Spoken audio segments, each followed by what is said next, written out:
Welcome. We begin this evening by acknowledging that we gather on the lands of the Wurundjeri and Boonwurrung peoples, land that has never been ceded, that was, is and will be the land of First Peoples. Now, this is a Hotham History Project event, and we have great excitement about it and about the topic. And I'd like to ask our Secretary, Stephen, if you would introduce the speaker this evening. Thanks very much, Lorna. Hotham History Project seeks to present aspects of history of North and West Melbourne, and tonight's presentation is the third in Hotham's 2022 public events. For those of you who don't know me, my name is Stephen Hatcher. I'm the Secretary and the Event Coordinator for the project, whose work you can follow and discover on our website. Now to the business of this evening. Our presenter is Fiona Gatt. She is a casual academic and a PhD candidate at Deakin University, and she's currently in her final 12 weeks before submission of her PhD thesis entitled The Lived Experience of Urbanisation in Hotham/North Melbourne, 1852 to 1905. Fiona was recently a guest historian on an episode of Who Do You Think You Are? That helped celebrity vet Dr. Chris Brown uncover the family history, and was filmed at the Courthouse Hotel in North Melbourne, opposite where Chris's 4 times great-grandfather, William Reddish, ran a pawn stop.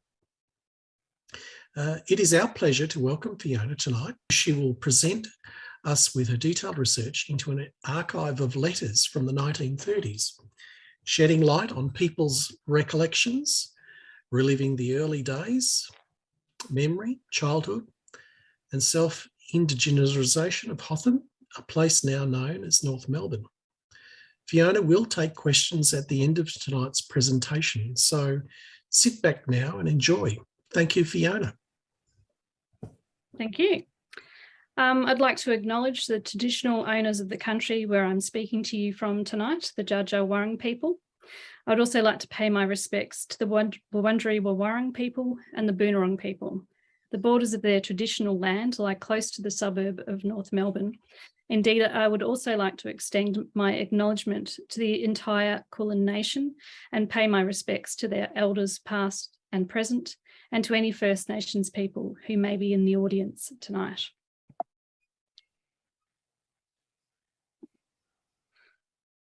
Parts of the second half of this talk have been published in an academic journal, Post-Colonial Studies, in a paper I wrote with a fellow PhD candidate, Catherine Gay, who's in the audience tonight, actually.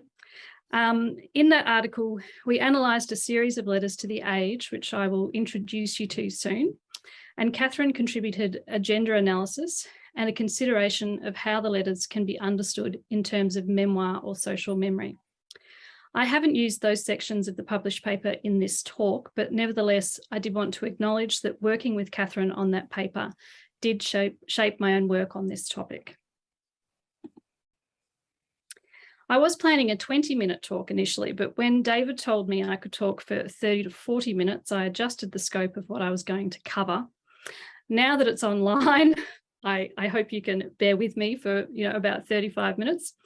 So this talk is an expanded version of the overview you would have read before coming here tonight. It's based on a part of a chapter of my PhD thesis, and actually the more appropriate title would be Reliving the Early Days, the Literal and Symbolic Making of Settler Place. I'm sure that you, as the audience of the Hotham History Project, have a keen understanding that the settlement of North Melbourne was part of the extension of Melbourne. In broad terms, what was happening was the building of a settler community and of an imaginative geography that was occurring in multiple, subtle yet pervasive ways.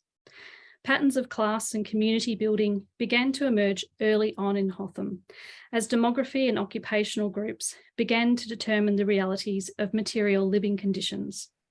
Class-based felt connections became embedded in distinct sections of the borough from as early as the 1860s. The imaginative process of building a sense of belonging developed sections of Hotham that you're probably familiar with, like Happy Valley and Hotham Hill, sections that were not distinctly cadastral, but rather in the vernacular and in the mind. Residents began thinking of themselves in particular place-based ways. This including the making of this environment in another imaginative process, which is what I want to focus on in this talk, and that is the naturalisation of the white settler space. In the first section of this talk, I'm going to tell you a short history of the Boonwurrung clan leader, Derrimut. By considering the story of Derrimut, we can connect with Indigenous resistance and the grief and loss incurred by members of the Kulin Nation as settlements like Hotham at once transformed and denied access to country. In the second half of this talk, I'm going to share with you an analysis of an archive of letters sent into the Age newspaper, written in 1934-5 by adults who were children in the 1860s in Hotham. I will also give you a very brief overview of what Hotham was like at that time. In the letters, we can uncover the narrative of self-indigenisation of the settler residents that was central to the community building of North Melbourne. Their remembrances are contingent upon confining encounters with Indigenous people to this era of Hotham's development, where the urban form was not yet complete, thereby consigning First Nations people to what became remembered as a bygone time that Hotham developed beyond. What I hope to impress upon you is that the mental mapping of place, space, and ownership had interrelated racial, spatial, and temporal elements.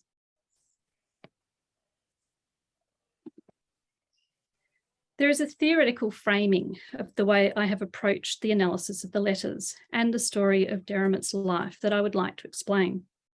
Settler colonialism as a concept, an ongoing event or a structure, has been written about by many scholars. Perhaps the most influential has been Patrick Wolfe. It's important to understand the distinction between different types of colonialism that were occurring around the world in the 19th century. In somewhere like India, British people never numerically challenged the local population, and the business of colonisation was focused on extracting resources. In what we term settler colonialism, the Europeans came to stay, to build a replica of their society in a new place. Patrick Wolfe argues that we must view this as a structure rather than an event, and that its primary goal was, and some scholars would argue is, to conquer the land and replace Indigenous populations.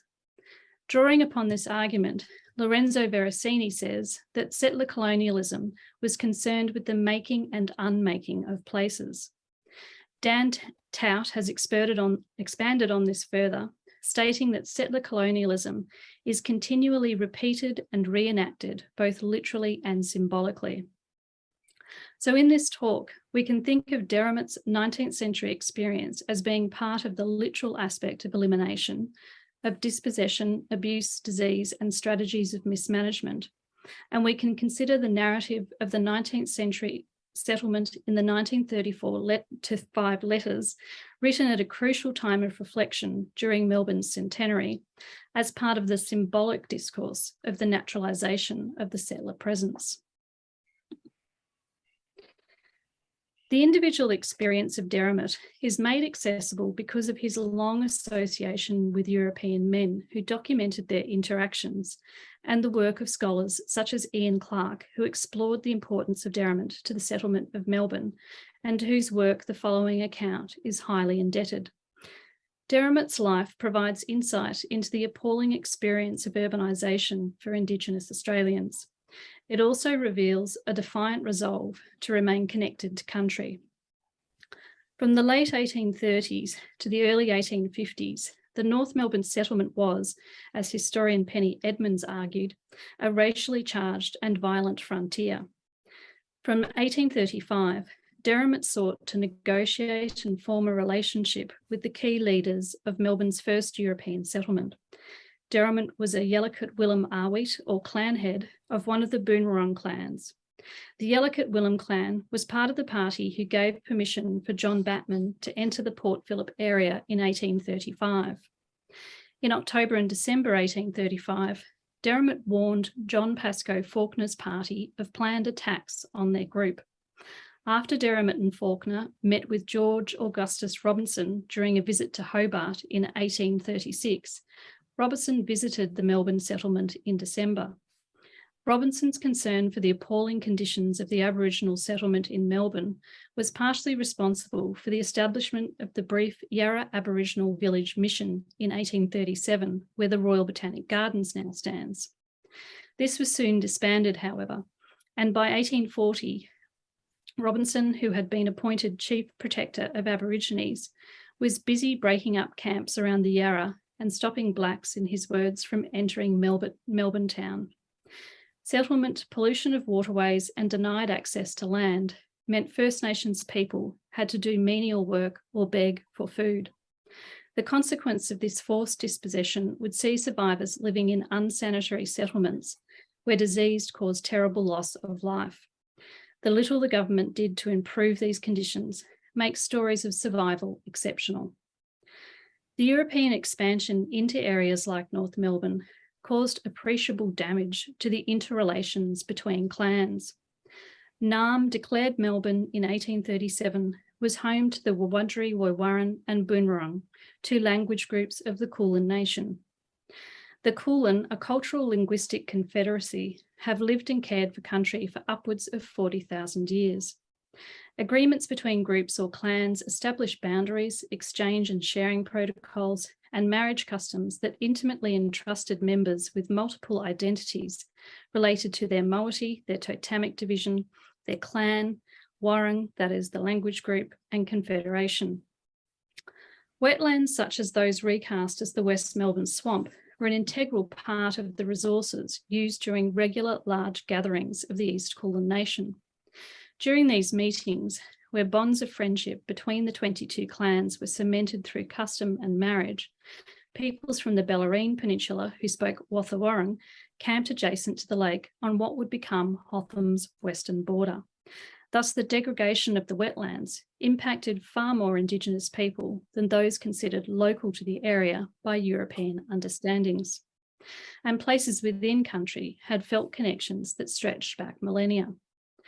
For the area that became North Melbourne, knowledge of ownership became caught up in the dispersal and dispossession. The significance of land to Indigenous people has never diminished. We can be reminded of this by the work that went into the alteration of the boundaries of the Boonwurrung and Wurundjeri Woiwurrung in June 2021. North Melbourne, which is situated close to the original convergence of the Yarra and the Maribyrnong River, sits aside the border of Derrimut's Boonwurrung and Wurundjeri Woiwurrung country. The scholar Patrick Wolfe, who I introduced you to earlier, argues the primary objective of the settler colonial project is, quote, premised on displacing Indigenes from or replacing them on the land, end quote. This project was reflected in the course of Derrimut's life. Corralled to missions during the 1840s and 1850s, the original owners of the Melbourne area were discouraged from maintaining a presence there. For Derrimut and his people, their last refuge at Mordialloc remained until July 1863, when the land was sold under pressure for new European settlement. For Derrimut, the closure of the Mordialloc Reserve was the climax to decades of struggle to retain country for his people. During the early 1860s, Derrimut spent time at the Mordialloc settlement and in Melbourne, where severe drinking bouts saw him in the Melbourne Watch House on several occasions. In December 1863, nearly blind and paralysed on the left side, Derrimut was admitted to Melbourne Hospital, where he stayed until William Thomas, Assistant Protector and Guardian of Aboriginals, arranged for his admission to the Benevolent Asylum in Hotham in March 1864. He died on the 26th of April and was interred at the Melbourne General Cemetery.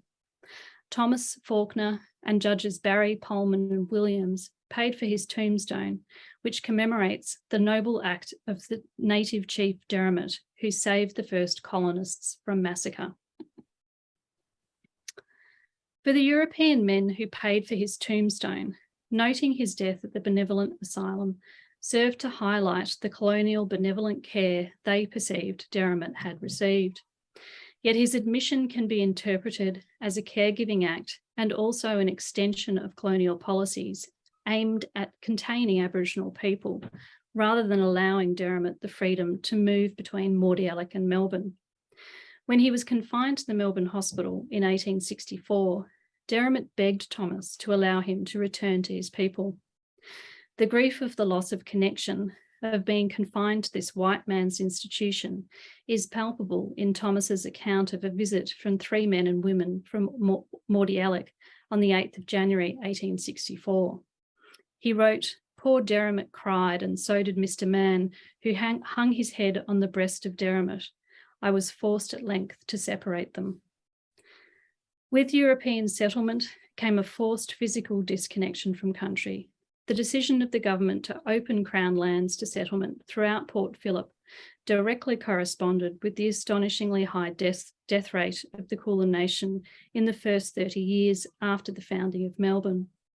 For Derrimut, Melbourne became built up with institutions and houses, yet still recognisable as his own.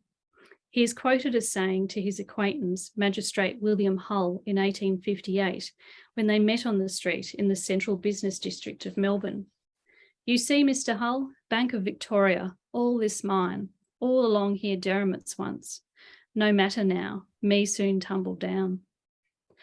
The magnitude of the Indigenous experience of the urbanisation of North Melbourne can only be glimpsed if we try to comprehend the hundreds of other Indigenous stories that are, unlike Derrimut's, unrecorded, at least in terms of written records. And how many more were cut short by disease, violence, alcoholism, and negligent colonial policies. The stories of hundreds of Indigenous Australians are embedded within Hotham's history, yet seemingly absent from the archives. In reading the reports of colonists who encountered Indigenous Australians in Hotham, however, we can begin to understand how the concept of a different sense of indigeneity contributed to this attempted erasure.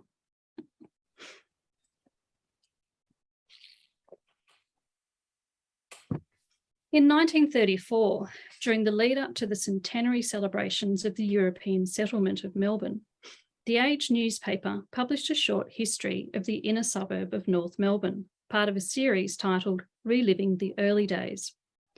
By 1934, only people who had been children in the early years of the suburb were left to reminisce, and they did so with great enthusiasm, writing a string of over 80 letters to the editor over almost 12 months in response to the article. The letters were so prolific, the editor of the Age wrote, "Other interesting letters of old North Melbourne memories have been received, but it's impossible to devote more space to this one suburb." The 1934-5 North Melbourne letters sit within narratives and a discourse about the centenary of European settlement in Victoria. In the case of the centenary celebrations, both state and social memory were mobilised to justify 100 years of settler occupation in Victoria. The letter writers were reminiscing in a saturated market. Publications which expounded narratives of founding fathers, Batman, Faulkner, Henty Mill, and subsequent progress, Russell Grimwade's relocation of Cook's Cottage, and the Duke of Gloucester's opening speech all served to create an image of a prosperous, proud colony. The celebrations were overwhelmingly focused on the theme of European possession and the sentiments of Batman's infamous statement, "This will be the place for a village." The discourse surrounding such themes privileged the story of building Melbourne out of an untamed wilderness where Aboriginal people merely lived but did not own the land. Such narratives did not reflect reality. The 1930s was a particularly vibrant period for Victorian Aboriginal activism, with the creation of the Australian Aborigines League in 1933 and the first day of mourning in 1938. Yet as the scholar Bain Atwood argues, or notes rather, Aboriginality included in official celebrations was deliberately primitive and thereby distinct and ahistorical to modern Australia, serving to stamp out any sense of, quote, moral duty to address the consequences of their forebears. Everyday people's recollections, such as the letters from old North Melbourne residents, contributed to this broader state-led discourse. The letters reveal how important the notion of taming the space was to the settler agenda. The project of settler colonialism involved the anticipation of creating the imagined geography set out in European mapping and then transforming the material conditions to meet those objectives. The North Melbourne remembered in the letters predominantly draws from memories of the 1860s and 1870s. A brief overview of the development that occurred in Hotham by that time will be useful here. The land surveyed as the North Melbourne settlement was subdivided and the southern half sold from September 1852 to September 1854. The Building Act was not extended to the North Melbourne settlement, which meant that builders and landowners did not have to adhere to building regulations. As the route out to the goldfields from Melbourne, there were many transient residents, while local business enjoyed a profitable trade of supplies. Alongside these features, a community of settler families began to build longer-term ties to the locality. The authors of the letters to the age were from these families. The letters often recall the schools and/or churches they attended, and they discuss the teachers and school and church buildings as they changed over the period. We can assume these children, now adults, by their connection to these organisations, had been part of the respectable working class and middle class families. Such families became united with a shared civic agenda to address specific concerns about the locale. The residents' sense of separation from the city and concerns that local needs were not being met by Melbourne City Council saw the formation of the municipality of Hotham in 1859. During the 1860s, the northern half of the borough was sold and began to be developed. Demography and occupational groups began to set a pattern of housing development. Essentially, class began to determine the realities of material living conditions. In select areas of Hotham, the middle class, often owners of local business, including a rising niche of metal machine manufacturers, built large detached houses. Working class families, however, numerically dominated the locality. The lack of building regulations meant that blocks were developed in ways that subverted the norms of urban town design, like these buildings pictured in the slide. In some instances, there was no consideration to conform to accepted forms of urban living. Do any of the old residents remember in Wrekin Street a house on dray wheels which used to be shifted from place to place? Asked Sandy Mack in The Age in 1934. Vacant, unfenced blocks and natural creeks running through residential areas plagued the borough. It was this incomplete urban town that was recalled in the letters to the age in the mid-1930s.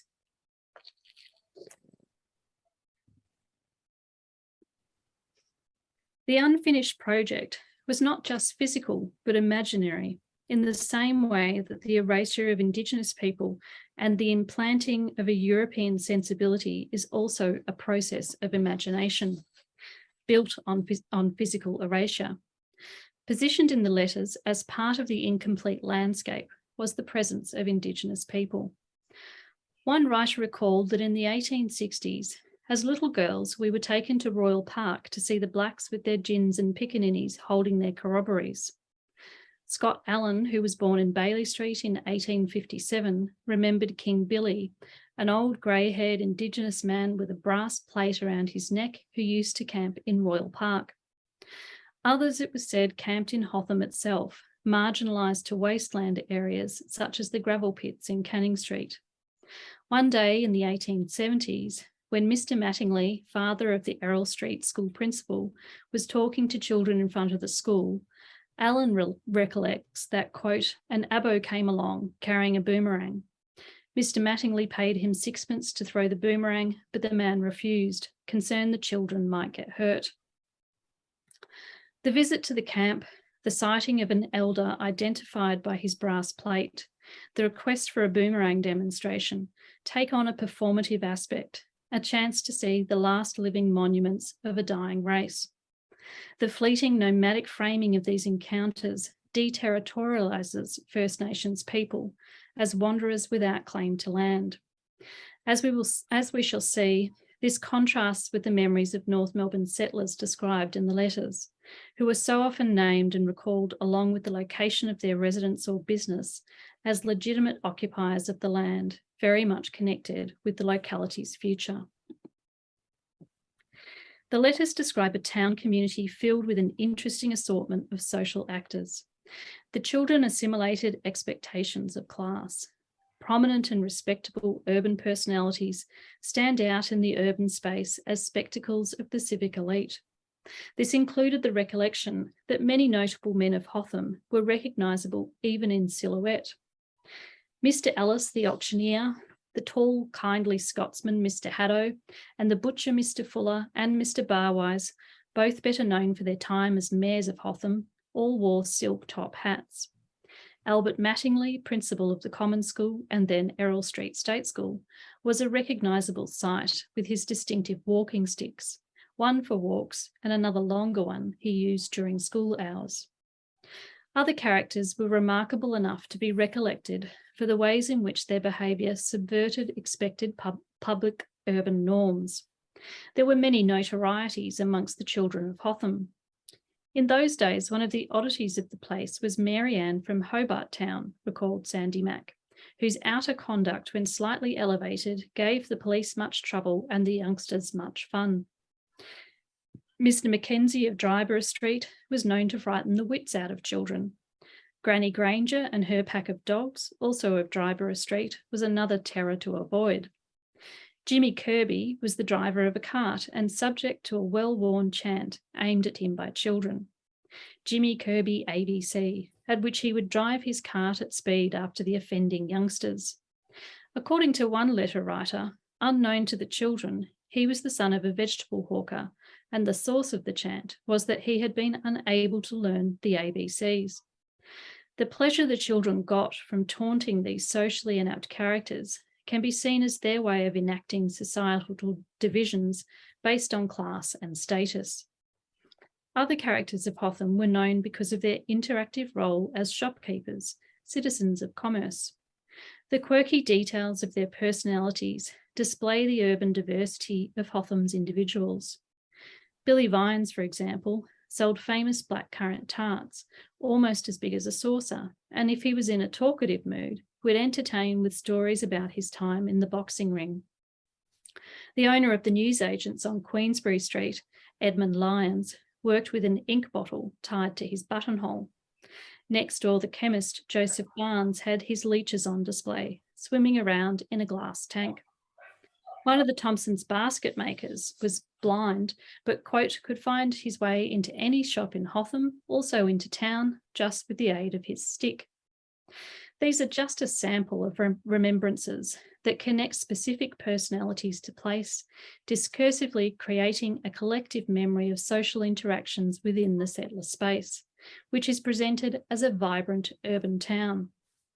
We get a sense that the children's behaviour was mediated by the presence of this diverse collection of people, reminded of respectable behaviour by the presence of middle-class gentlemen, content to taunt those who failed to thrive, and comfortable to interact with their local shopkeepers.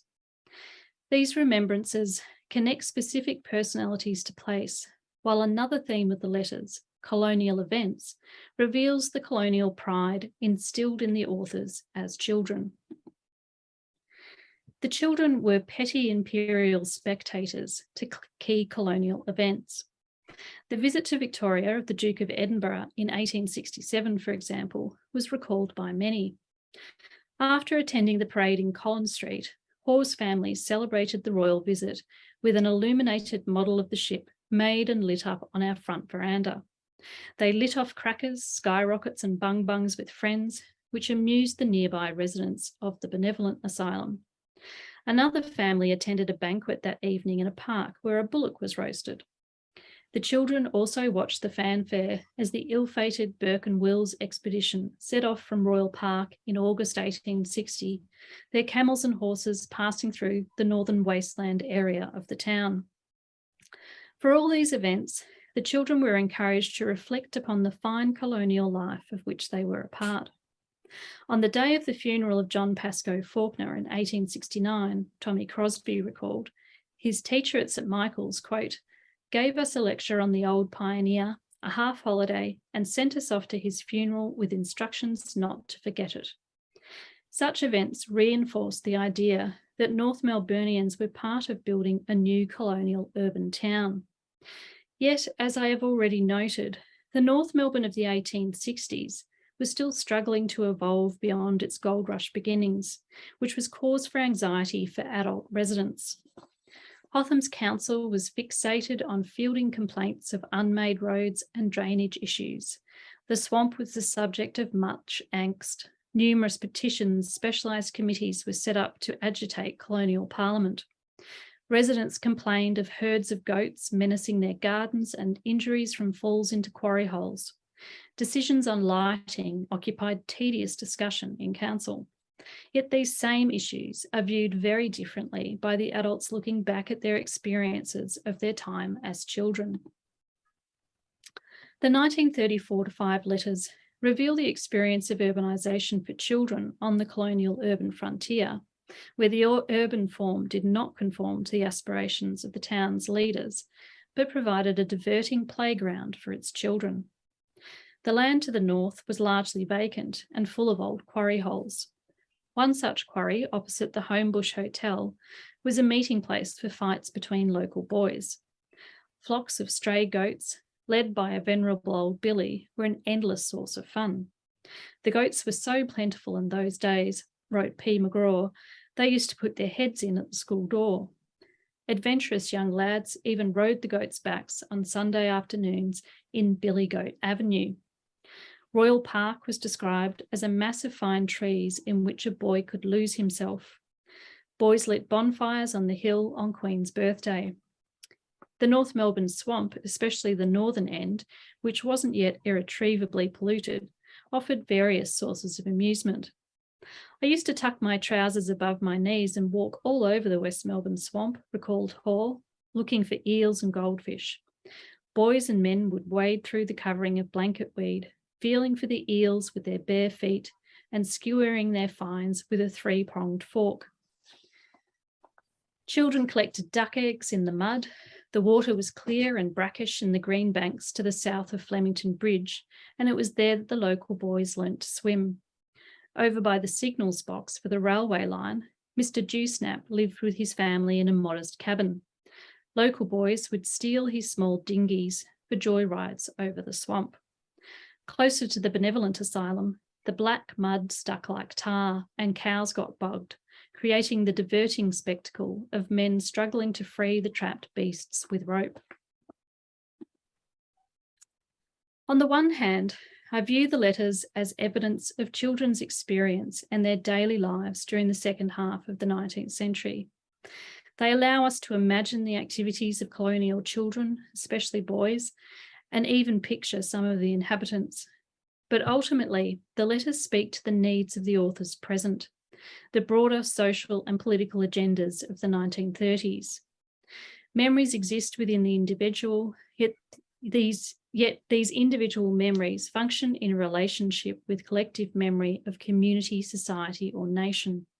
Like any historical source, these written memories can be read as direct evidence of experience of the child and childhood that was, but also as a mediated source with an agenda.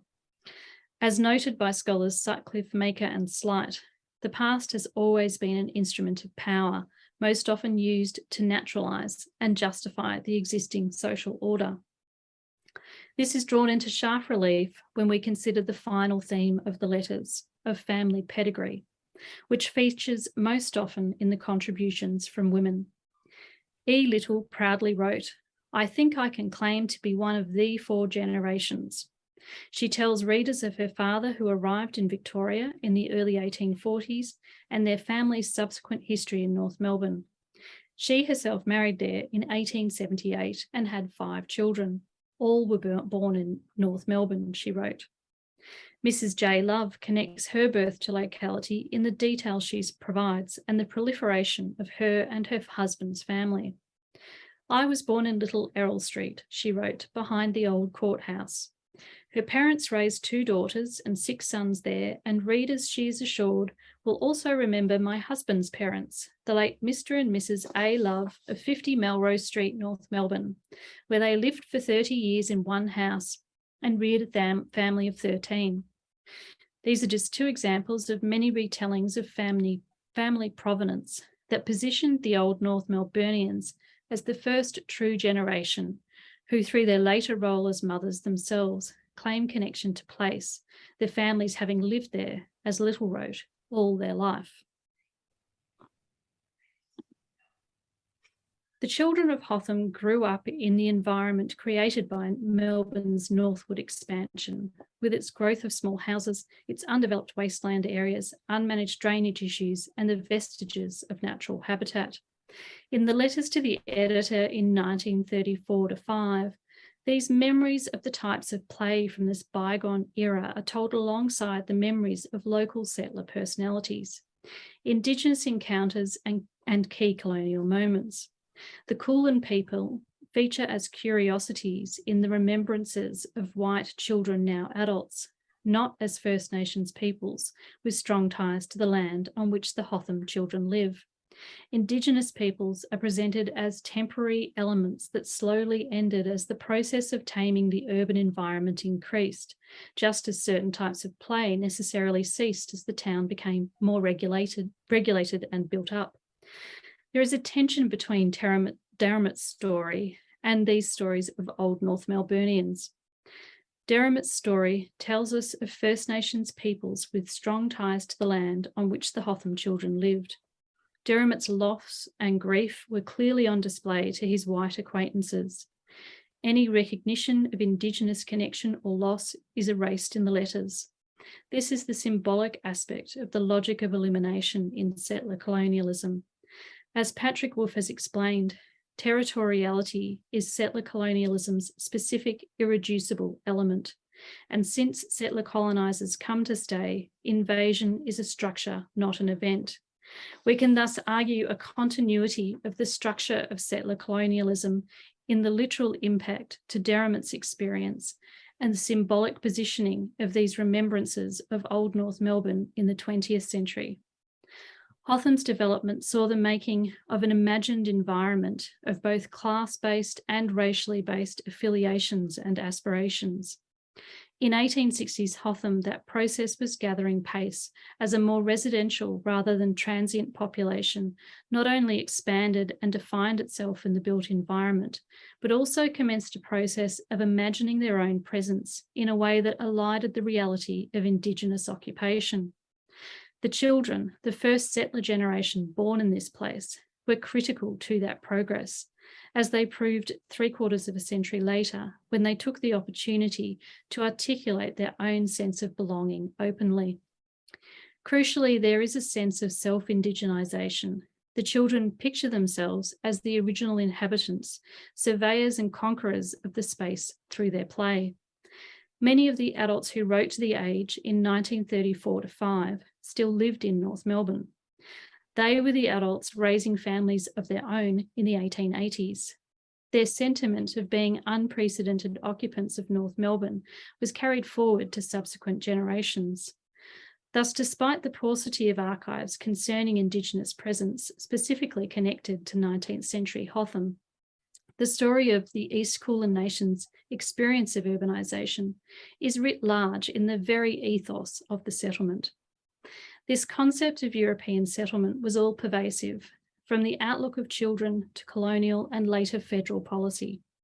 Thus, circumstances of disruption and disorder are subsumed in a narrative of childlike wonder in these letters, distancing the writer from the profound societal change that was nevertheless the essence of what was being remembered. Thank you very much. So please feel free to email your questions to Hotham History Project. We will forward them on to Fiona. And I'll throw it back to the chair. Lorna, do you have anything else that you'd like to say? No, I've just got to do a lot more thinking. Me too. Well, Yeah, it was a weighty talk. Sorry. no, it was fantastic.